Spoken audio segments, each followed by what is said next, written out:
A lição de hoje, ela fala sobre prudência, tá ok? Um pouco de prudência não faz mal para ninguém, tá? Lição número 13. Vamos lá. Tô até suando aqui. Vamos lá. Um pouco de prudência não faz mal para ninguém. Para você, o que é prudência? Vamos lá, vamos parar para a gente pensar um pouquinho. O que vem a ser prudência? Pensa nas pessoas que você considera como prudente, que as pessoas que você acha assim, esse cara tá todo embasado, ele não mete os pés pelas mãos. Pensa nessas pessoas, tá? Bota essas pessoas na sua cabeça e vão seguindo com a aula para a gente voltar a pensar nelas lá no final da aula. De acordo com o dicionário online em português, da língua portuguesa, né, tal, prudência é a característica de quem se comporta de maneira a evitar perigos ou consequências ruins. Característica de quem é prudente. Prudência é uma precaução.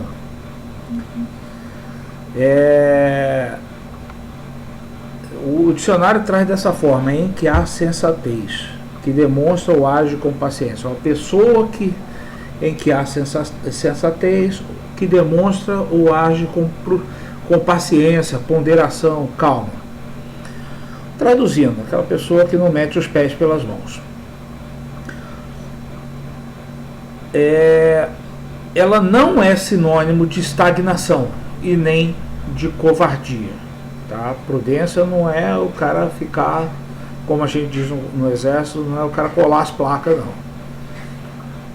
Nem o cara ser covarde, ter medo de fazer as coisas. Mas prudência é agir pensando antes de fazer, analisando as consequências, buscando a melhor forma, por aí vai. Tá ok? Vamos lá. O nosso texto base hoje, ele está baseado em Eclesiastes 11, de 1 a 8. Novamente, o texto de Eclesiastes é um texto bem metafórico. Faz muitas comparações, muitas metáforas, e aí eu vou lançar a mão novamente de duas traduções, para ficar mais fácil da gente entender, tá ok? Uma é a tradução clássica, a Almeida Revista e Atualizada, e a outra, aquela que eu usei semana passada, nova tradução transformadora, nova versão transformadora, tá ok? Vamos lá, na versão clássica. Lança o teu pão sobre as águas, porque depois de muitos dias o acharás. Reparte com 7 e ainda com 8, porque não sabes que mal haverá sobre a terra. Estando as nuvens cheias, derramam a chuva sobre a terra. Caindo a árvore para o sul ou para o norte, no lugar em que a árvore cair, ali ficará. Quem observa o vento nunca semeará, e o que olha as nuvens nunca cegará.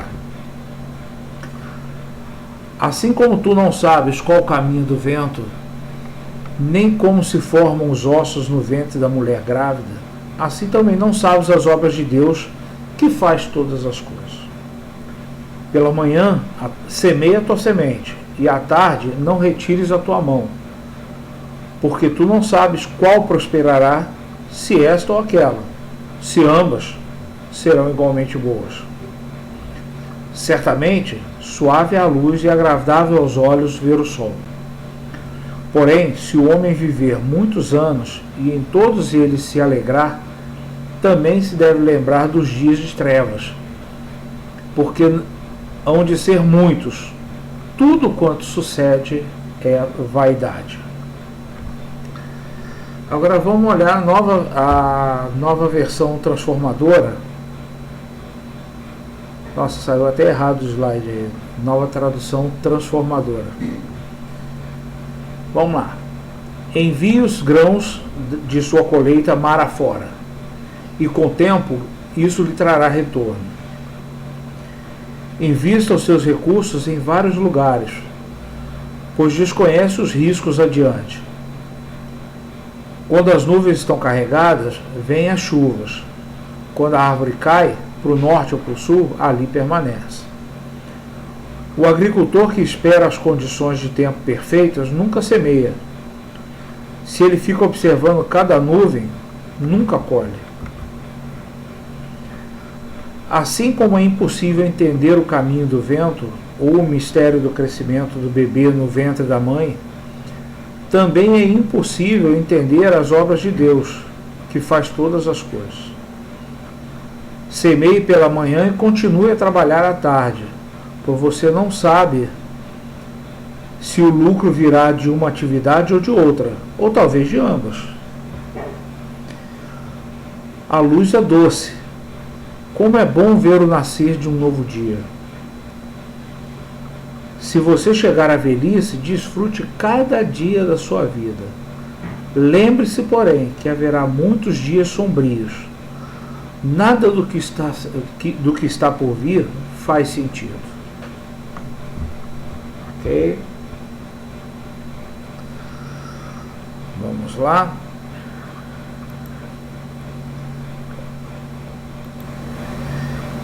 Vamos embora. Para a gente pensar no assunto, vamos lá. É importante entender o texto dentro de um contexto maior. Ok? Peraí, deixa eu trocar aqui. Aí. É importante entender o texto dentro de um contexto maior. Diante da ânsia pela plenitude, ou seja, eu quero alcançar o top, eu quero chegar no topo. Então, diante dessa vontade de chegar no topo, o que o autor faz? Primeira coisa, ele traça um paralelo dizendo o que a felicidade não é. Felicidade não é alcançar o topo, mas é chegar, é seguir o meio do caminho, curtir o meio do caminho. E ele vai falando isso durante todo o livro de Eclesiastes. E depois ele diz o seguinte, aí a gente entra no capítulo 11, o que cabe a cada ser humano. Então, tem todo um contexto. A felicidade não é você chegar lá no topo. A felicidade é você curtindo o meio do caminho e aproveitando o que vai acontecendo ao longo do caminho. Agora, o que cabe a você para poder chegar lá no topo?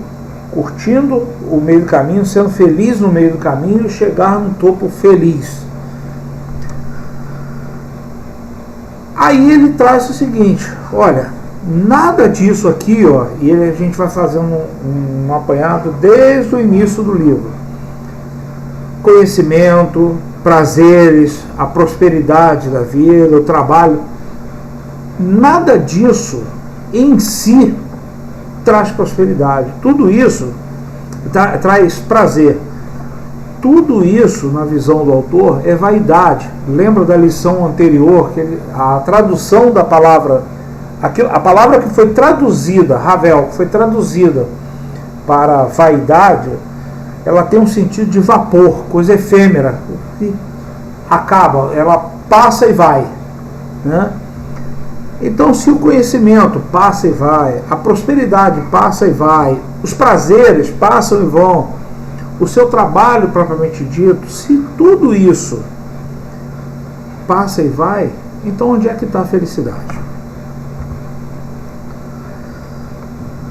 A felicidade, segundo o autor do texto de Eclesiastes, ela está em usufruir com sabedoria o produto do seu trabalho, do amor que você tem, que você sente, dos seus familiares, da companhia deles, da companhia dos amigos. E aí a gente tem alguns textos de exemplificação, tá, ok? Eclesiastes 2:10, 2:24, 5:17 a 19, 9, de 7 a 9, são alguns textos. Mas o que o autor quer reforçar é A felicidade está em você usufruir com sabedoria do produto do seu trabalho, do produto do seu conhecimento, do amor que você tem, usufruir com sabedoria disso tudo. E definitivamente não está empregado, não é um tratamento do hedonismo. O que é o hedonismo? Hedonismo é o prazer pelo prazer.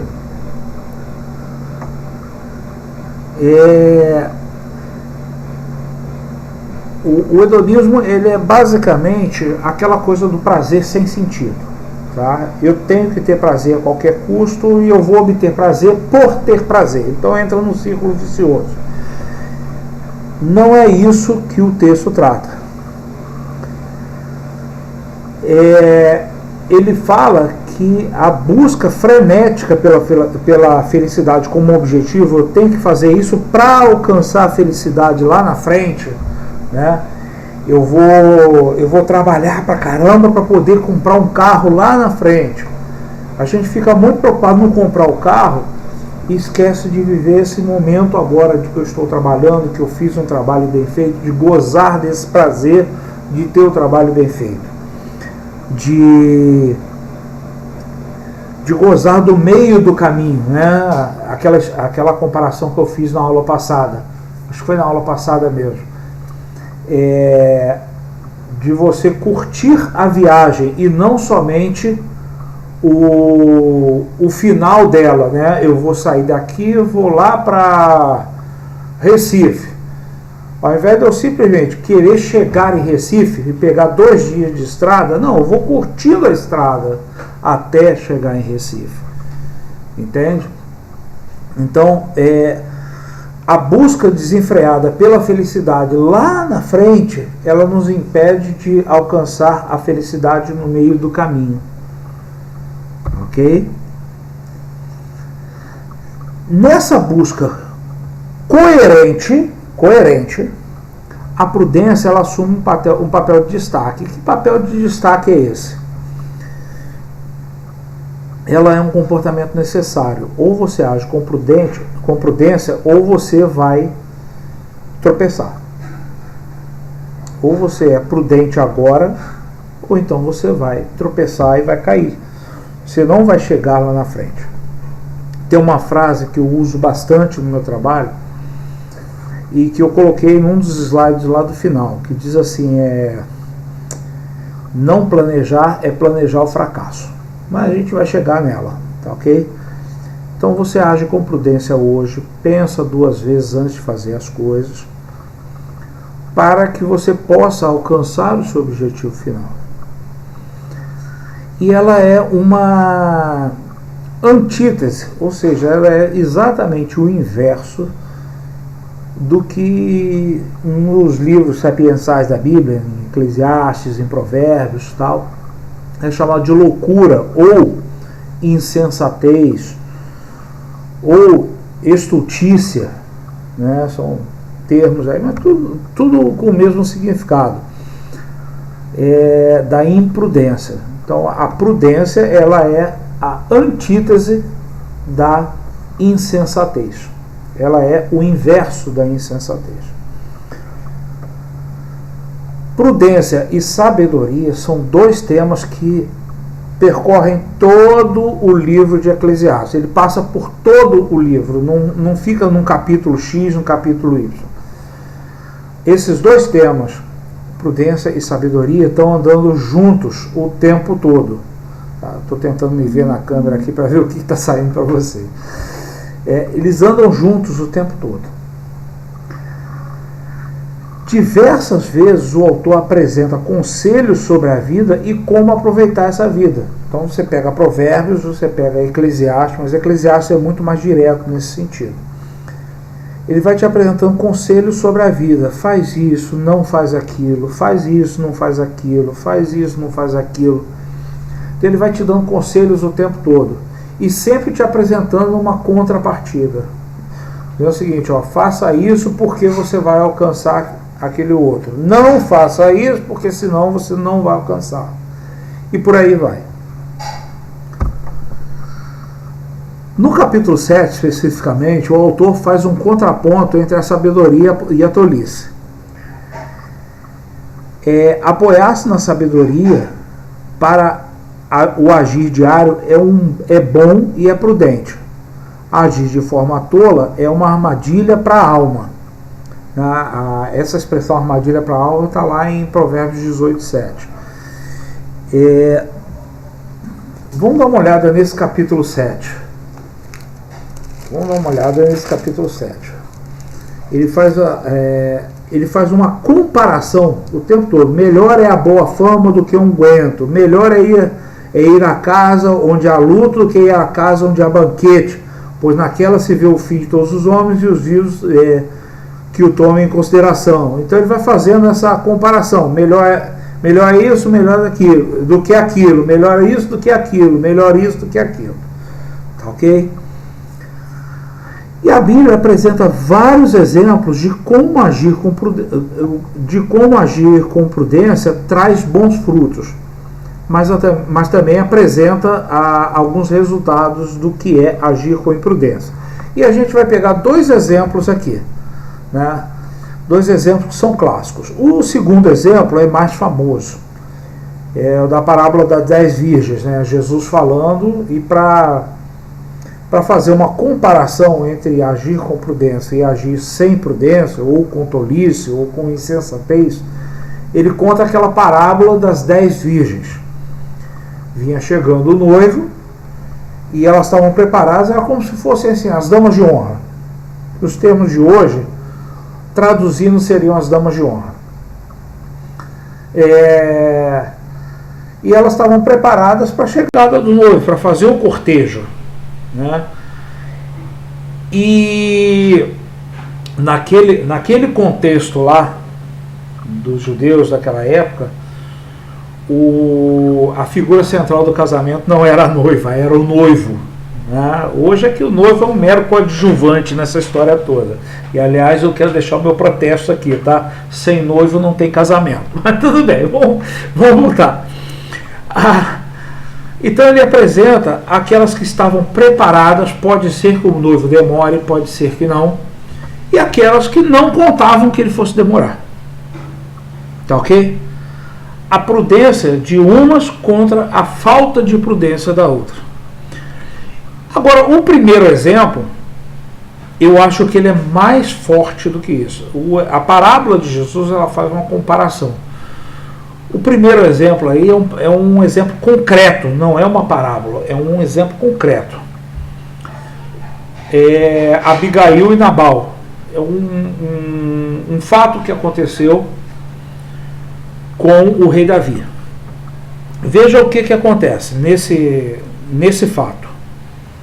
Está narrado lá em 1 Samuel 25, de 1 a 38.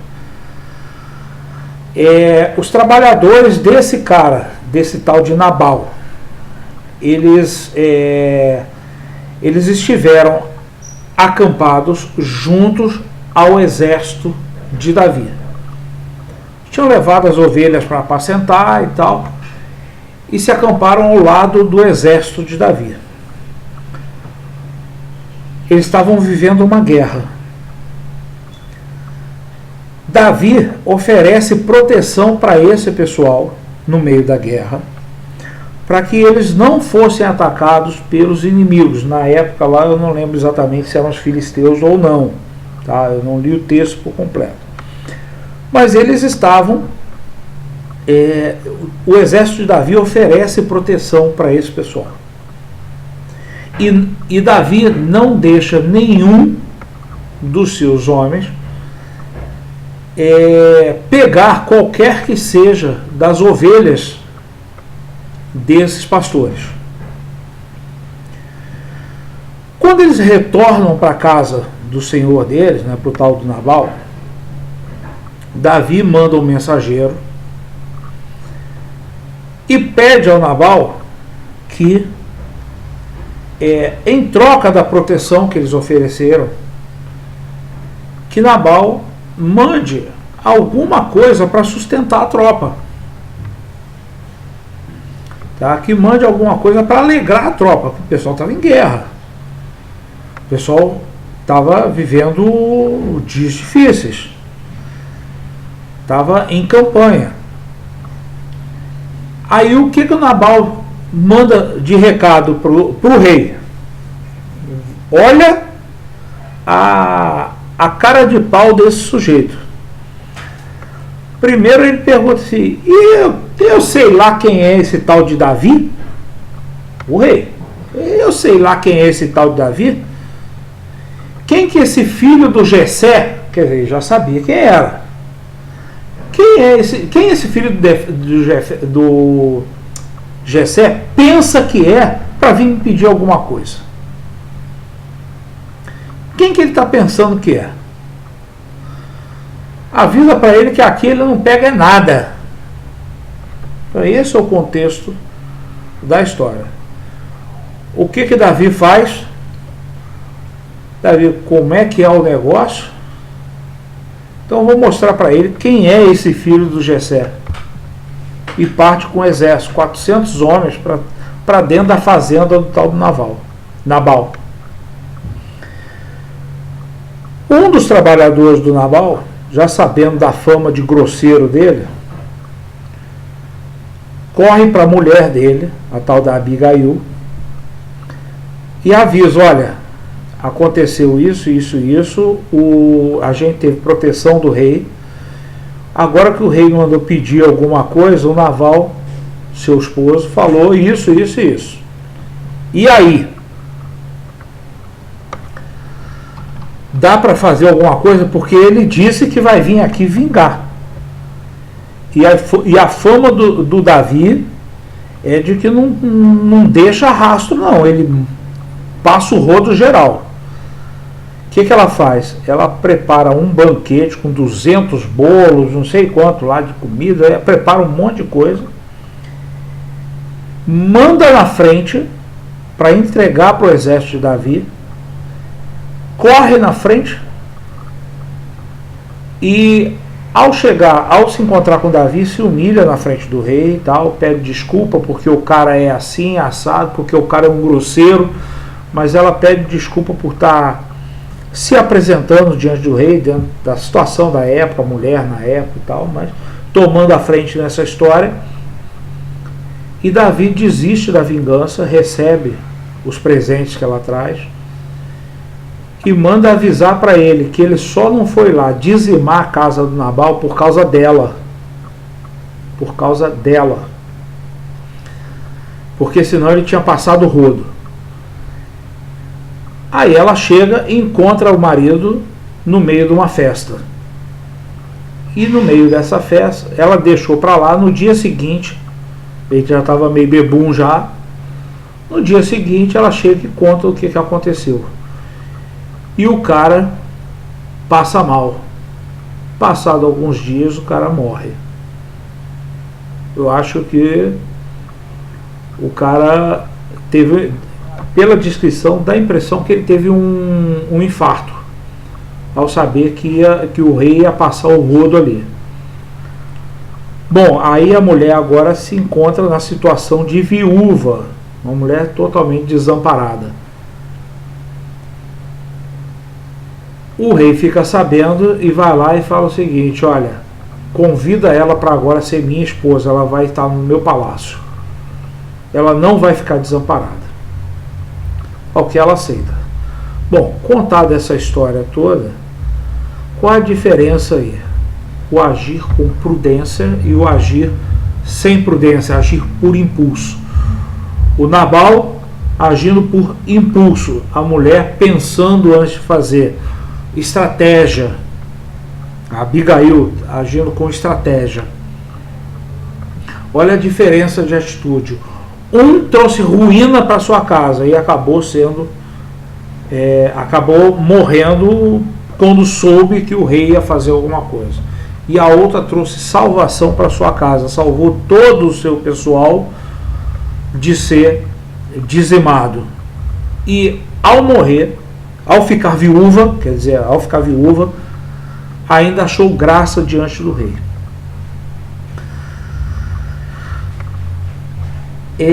Os dois exemplos mostram que a prudência é tanto para a vida espiritual, no caso da parábola de Jesus, quanto para a vida como um todo. Tá? O exemplo da parábola das 10 virgens, Jesus está falando da prudência com relação ao reino espiritual. O exemplo de Abigail e Nabal fala da prudência para a nossa vida real, aqui. A nossa vida, eu não gosto de usar essa palavra, vida real, mas vida hoje, aqui, vida física. Deixar a insensatez e procurar a prudência diante das escolhas e desafios para a vida. Né? Procura pensar antes de agir, procura se planejar para o futuro. E a gente vai falar bastante disso, de planejamento para o futuro, em cima de tudo que está... procura agir em cima de tudo que você tem que trabalhar. Tá ok? Meu Deus, o tempo hoje está correndo. Vamos lá. Tomás de Aquino, os católicos chamam de São Tomás de Aquino, né? É um dos pais da nossa igreja, da igreja como um todo, vem lá desde antes da Reforma. Ele descreve no tratado sobre a prudência que a prudência é a arte de decidir corretamente, isto é, com base não em interesses oportunistas, não em sentimentos piegas, não em impulsos, não em temores, não em preconceitos e etc, etc, etc. Mas unicamente com base na racionalidade, na realidade, em virtude do límpido conhecimento do ser.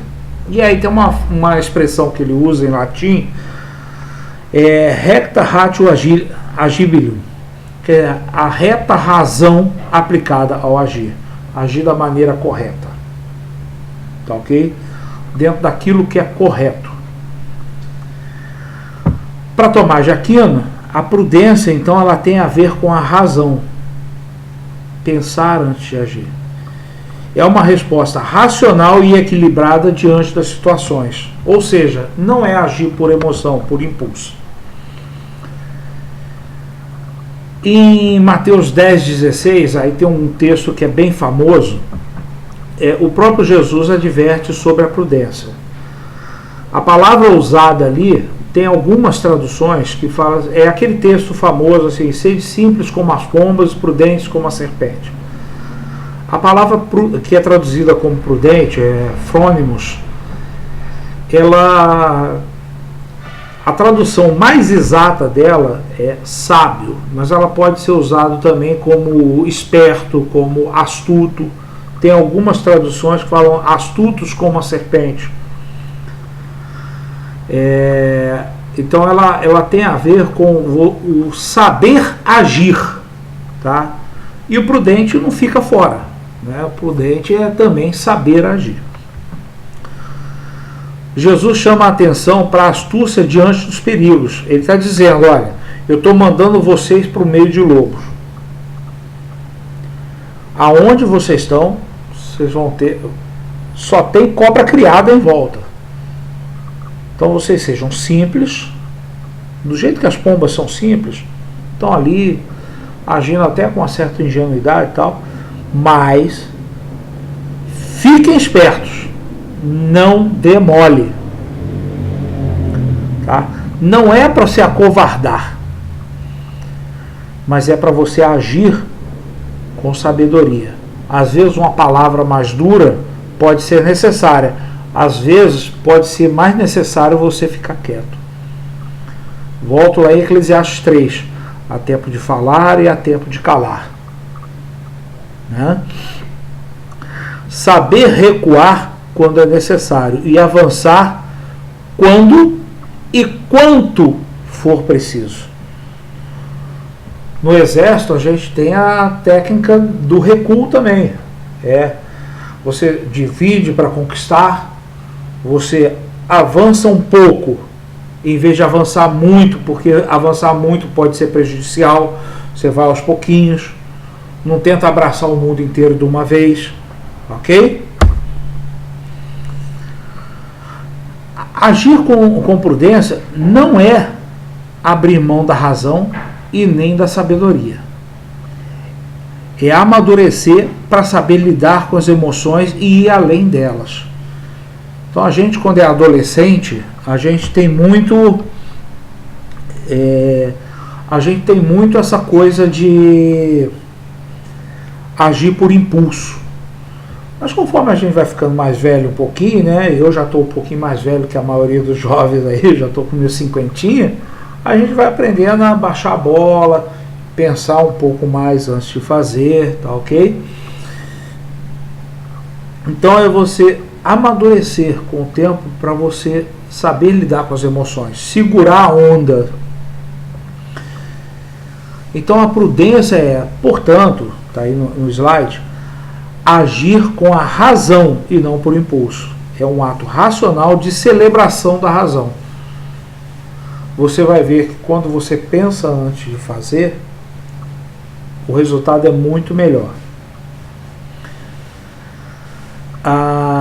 E aí a gente entra numa coisa mais prática, uma atitude fundamental contra ações impulsivas que levam a descontrole, julgamento equivocado. Quantas vezes nesse tempo de polarização política hoje, quantas vezes a gente fala algumas coisas com relação aos políticos que a gente gosta ou que a gente não gosta de forma impensada?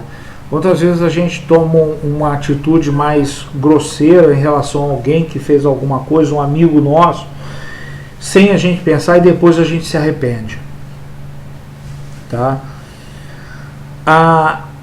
A prudência, então, ela é fundamental para evitar esses julgamentos equivocados e para evitar a incapacidade de dialogar ou de mudar de opinião.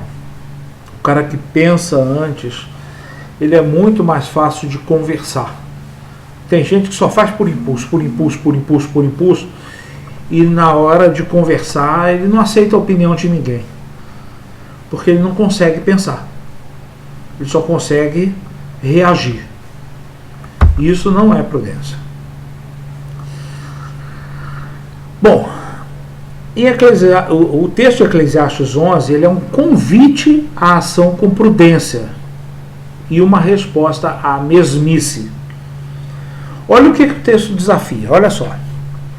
Viver com atitude. Ele é bem claro, ele fala assim, ó, faz isso, porque no final você vai encontrar aquilo. Então ele diz assim, ó, é prudente semear, lançar o pão sobre as águas. Se você olhar aquele texto da Nova Versão Transformadora, ele diz o seguinte, lança as tuas sementes sobre as águas, manda as tuas sementes mar afora, porque depois você vai encontrar recompensa.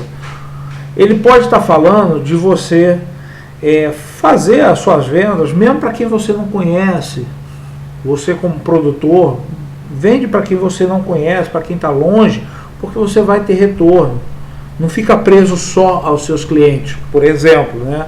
A gente está pensando numa sociedade completamente agrária daquela época, né? É prudente preparar e se preparar para os dias maus. Então o que ele fala aqui? Versículo 2, se eu não me engano.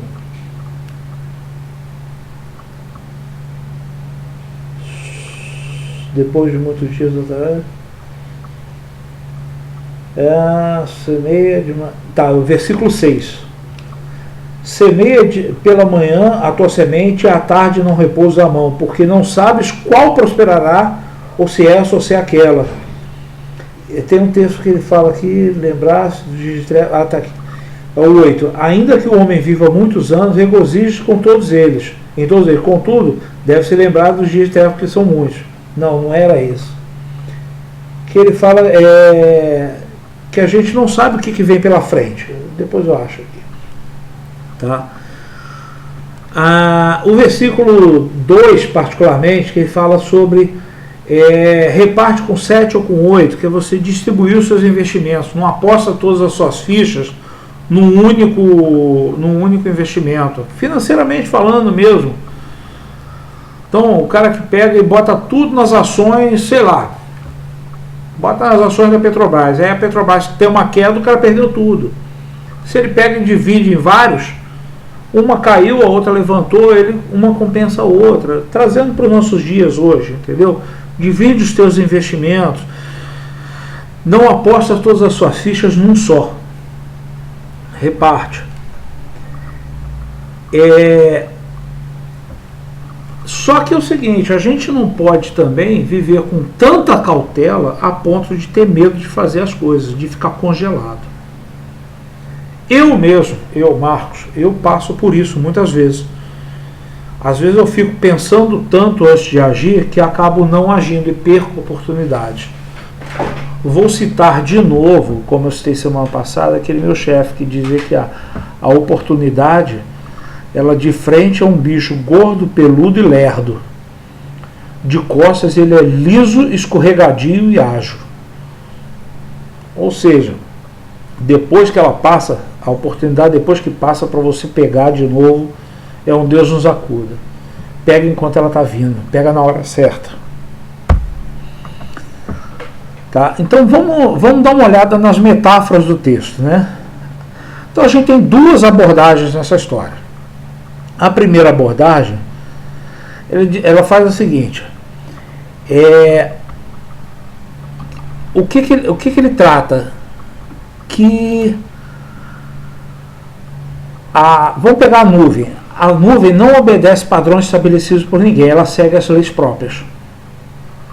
Ou seja, a vida está correndo, nem tudo está nas suas mãos, ela segue caminhos próprios, goste você ou não.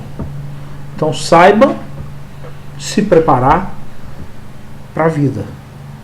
Nem tudo você vai ter controle. A árvore caída, ela não pediu licença para cair. Ela dá licença, eu posso cair? Não, ela simplesmente cai. Seja por um raio, seja porque está velha, seja porque, sei lá, uma outra árvore caiu e bateu nela. A árvore simplesmente cai. E não há ninguém que vá lá e tire a árvore de lá. Do jeito que ela caiu, ela vai ficar. Então ele está dizendo que a vida ela é imprevisível. E nem sempre ela é composta de momentos bons. Tá? Ela tem momentos bons e tem momentos desagradáveis também. Numa segunda abordagem, olha só que interessante como o texto metafórico é rico. Tem alguns pesquisadores que apontam esse texto para a generosidade. Olha só que interessante. O texto que fala da nuvem, né, o versículo 3, ele fala que a nuvem vai doar a água dela sobre os ricos e pobres. Vai chover sobre todo mundo. Ela se carrega, ela fica cheia de água, e quando ela está cheia, o que ela faz? Ela derrama as águas sobre a terra. Generosidade. E aí achei muito interessante esse texto de Lutero, esse comentário de Martim Lutero. Imitai a generosidade das nuvens. O vosso destino não pode ser mudado depois de estar morto. Olha só que interessante. Faça o bem enquanto você pode. Né? A gente tratou sobre esse tema numa lição anterior, não me lembro se foi semana passada ou se foi mais para trás, que o túmulo é o pedaço de terra mais democrático que tem, né? Todo mundo ali é igualzinho. Depois que você morrer, você vai levar o quê? Né? Defunto pode até ser enterrado com as joias, igual os faraós lá, mas não leva para o além não, vai ficar tudo ali. A árvore, voltando aqui, a metáfora da árvore, uma segunda abordagem. Depois que a árvore cai no chão, ela tem outros benefícios. Enquanto ela está em pé, ela tem alguns benefícios. Ela fornece um frescor, fornece ar puro, ela fornece abrigo para os pássaros. Olha a generosidade. Depois que ela cai, ela continua fornecendo nutrientes para o solo, ela fornece madeira para as pessoas fazerem em casa, tal. Ela fornece ambiente para a criação de alguns fungos. Tá? Alguns cogumelos, por exemplo, crescem em casca de árvores apodrecidas. Ao longo do tempo, a árvore ela fornece, ela é dativa até depois de morta. Até depois de morta ela é dativa. Ela faz bem. Então, o texto, uma segunda abordagem desse texto é a abordagem da generosidade. Independente da linha de interpretação, você pode constatar duas coisas. A primeira questão da preocupação com a prudência. Então, faz isso para evitar aquilo, ou faz isso para alcançar aquilo. E uma preocupação também com a tomada de atitudes. Não fica parado, trabalha, faça, não deixa para depois, né? Vamos abordar alguns pontos. O que o texto traz? Evitar passividade. A origem da palavra passividade do latim, né, significa confusão, você não saber para onde você vai. Congelei, não sei o que eu vou fazer. Passividade é a característica de quem não toma iniciativa, não age ativamente e tende a obedecer sem reagir. Tá? Sabe aquele cara que eu costumava dizer para os meus soldados lá no 3º BI, o seguinte: tá vendo o que precisa ser feito? Não espera eu mandar. Não espera eu mandar. Se esperar eu mandar, eu detesto mandar. Se esperar eu mandar, você pode ter certeza que vai ter um sargento com mau humor. Faça antes de chegar para mandar. Então a ideia é a proatividade. E a passividade ela é o inverso disso. Você espera que alguém mande. O passivo demais, aquele cara que não age, ele normalmente só reage. Ele só age de acordo com ordens. Se ninguém mandar, eu não vou fazer. Ou ele fica colado, ele não consegue tomar a iniciativa. Ter fé e esperança. O autor pede prudência para não parar de semear, ainda que você não saiba qual semente vai vingar. Tá? Não para, semeia de manhã, semeia de tarde. Sabe aquele cara, eu trabalhei com um senhor, quando eu era civil, a loja que a gente trabalhava, a gente tinha metas a bater.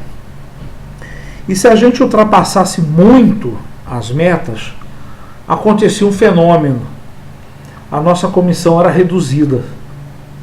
Então eu tinha que chegar aqui. Eu estou subindo. Se eu chegasse aqui, beleza, eu estou no meu patamar. Se eu passasse para aqui, eu ia ter mais. Mas se eu chegasse cá em cima, a minha comissão era reduzida, aí eu voltava para cá. O que esse senhor fazia? Ele estabelecia, eu tenho que vender tanto por dia. Chegava, ele atingia aquela venda, ele simplesmente parava de trabalhar. Simplesmente parava. Ele encostava num canto, passava a venda para os outros. Não, eu já atingi minha meta, tá legal, tá. E ele, quando acontecia de um dia não vender nada, ele ficava desesperado, ficava frenético no balcão lá, e a gente ficava doido. Seu Miguel tá doido, seu Miguel tá pegando o que tiver pela frente e tal. Era uma loucura, porque ele não estava se precavendo para aqueles dias, não. Ele tinha, a abordagem já tinha 30 e tantos anos de casa, sabia como é que a banda tocava, mas tinha isso, ele atingia a meta e não passava dali, para não ter a comissão reduzida, né? E aí quando vinha um dia ruim, ele simplesmente parava. Tem gente que é assim, ele toca o barco, olha, eu tenho que fazer tanto. Tá bom, para mim tá de bom tamanho. Aí se aquele tanto não foi suficiente ou não foi para frente, depois ele se desespera. Tá dando tempo já, eu tenho que correr aqui com a matéria. A sua tarefa, então, é não parar de semear. Continua semeando, semeando, semeando, semeando, semeando, e confia na graça de Deus. Como Deus diz para Paulo, a minha graça te basta, ele fala para você também, a minha graça te basta. Confia na graça dele. E ele vai fazer a semente vingar ou não vingar. É ele quem vai dar o crescimento da semente. Mas é necessário continuar semeando. Tem uma piada que o pessoal conta, gente, pelo amor de Deus, isso é uma piada, tá bom? Que alguém estava pedindo a Deus, orando a Deus o tempo todo. Senhor, eu preciso ganhar na loteria, Senhor, eu preciso ganhar na loteria, Senhor, eu preciso ganhar na loteria. E passou anos orando para ganhar na loteria. Um dia escuta uma voz do céu: filho, pelo menos joga, né? Ou seja, até jogar ele queria que Deus fizesse. Não vai adianta. Se você não botar semente na terra, não vai nascer nada. Gente, isso é só uma piada, tá bom? Só uma piada, para descontrair, mas para a gente pensar. Às vezes a gente fica pensando que Deus faça tudo, quer que a gente fica pensando que Deus vai fazer tudo. Não, tem a parte que cabe a gente fazer. Mas é importante a gente reconhecer que todas as coisas estão na mão de Deus. E a gente continuar o nosso trabalho atento para todas as circunstâncias possíveis. Volto a citar a lei de Murphy da informática. Se tem chance de dar errado, vai dar errado. Então se previna hoje. Tá ok? Viver com os pés no chão. Viva com alegria a cada dia. Mas não fica flutuando nas nuvens, não. Viva com o pé no chão, sabendo a realidade. Não perca a dimensão das coisas que te acontecem. Saiba que vai ter problemas. Se previna para eles. Tem dias de trevas, no quais nós necessitamos da graça de Deus. Tanto para auxiliar o próximo, quanto para auxiliar a gente mesmo. Tá ok? A ideia é a gente viver na graça de Deus, com os pés no chão, mas curtindo a vida ao longo do caminho. E sem deixar de trabalhar. Então, em Eclesiastes, a prudência ela é sabedoria aplicada ao agir. Você agir com sabedoria. É coragem para tomar decisões e viver pela fé. Fazer planos e confiar que Deus está no controle. Saber que tudo está nas mãos de Deus. Não abrir mão de saber disso, mas não deixar de fazer. E viver sem a presença de Deus, então, é viver num vazio. É vapor, vaidade, fumaça, correr atrás do vento. Não fazer sentido.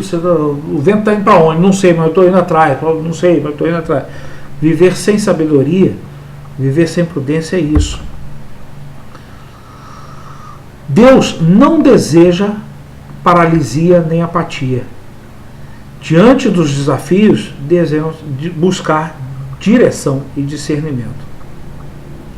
Então a gente precisa agir. Mas, antes de agir, a gente precisa pedir sabedoria a Deus. Precisa pedir discernimento.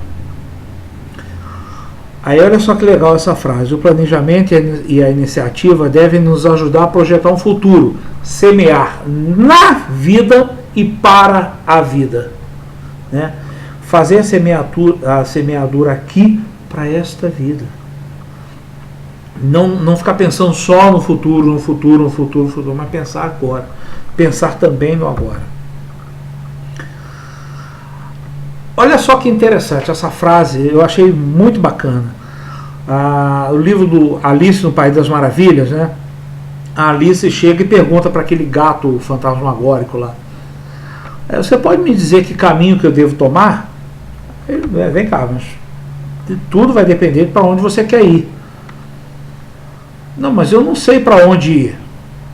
Se você não sabe para onde ir, qualquer caminho serve. Se você não sabe para onde você quer ir,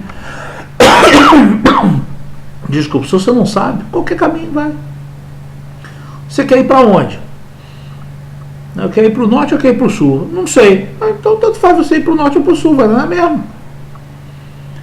Aplicando isso para a nossa vida, para quem não tem um projeto nem direção de Deus, qualquer caminho serve. Não sei mesmo o que eu quero. Então, a primeira coisa é buscar um caminho diante de Deus. O que o senhor quer para mim? Eu quero ir para tal lugar. Pronto. pede a Deus a resposta, eu quero ir para tal lugar, e aí toma um caminho naquela direção. Ok? Essa frase, esse bate-papo da Alice com o gato ficou na minha cabeça.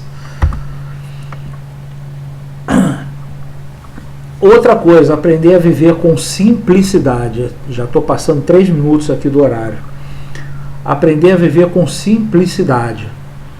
Quanto mais a gente souber economizar hoje, mais a gente vai ter para frente. Eu já tratei disso na lição que falava de simplicidade. Acho que é a segunda lição, né? A lição 10. Aquela que falava dos animaizinhos. Lição 8. Sabedoria na simplicidade.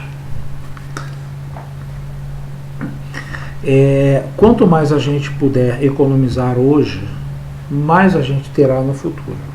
Não é ser sovina, é saber viver na simplicidade, tá ok? Não se acostumar tanto com o luxo que na hora da adversidade a gente se desespera.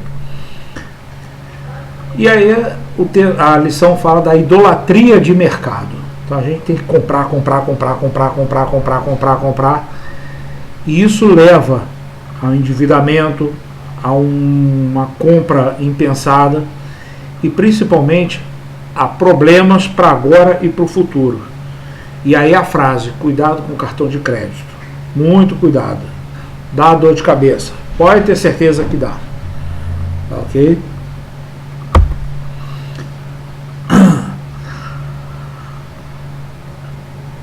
Agora, a vida cristã planejada, ela não garante imunidade. Tá? Ela não é dizer que você diz, se eu planejar tudo certinho, não vou ter problema. Você vai ter problema, você vai ter dificuldade, mas se você planejar, você vai passar por esses problemas e por essas dificuldades com muito mais facilidade. A gente precisa aprender a trabalhar e a confiar em Deus. Gente, como eu enfrentei problemas ao longo desses meus 50. Como enfrentei problemas e até hoje enfrento. Mas a confiança em Deus, saber depositar nas mãos de Deus, nossa, que alívio que me dá. E todas as vezes, aí vai o meu testemunho particular, todas as vezes que eu tentei dar uma mãozinha para Deus, eu me dei mal. Entrego nas mãos dele e deixo quieto. Está com ele, está seguro. Todo mundo sofre com problemas, só que alguns sofrem com problemas que não precisavam passar, porque não se precaveram lá atrás, não se preveniram, não pensaram lá atrás. É importante colocar Deus à frente dos seus projetos. Entrega nas mãos dele. E aí foi uma recomendação de leitura de um livrinho que não está mais no prelo, só vai achar em sebo, se achar. Eu para conseguir comprar ele uma vez e dar de presente foi um desespero, mas um livro muito interessante. Deus é dono do meu negócio, procurem ele, vale a pena, é muito interessante, tá ok? Agora vamos dar uma olhada nesse texto de Tiago, tá? Olha só que interessante.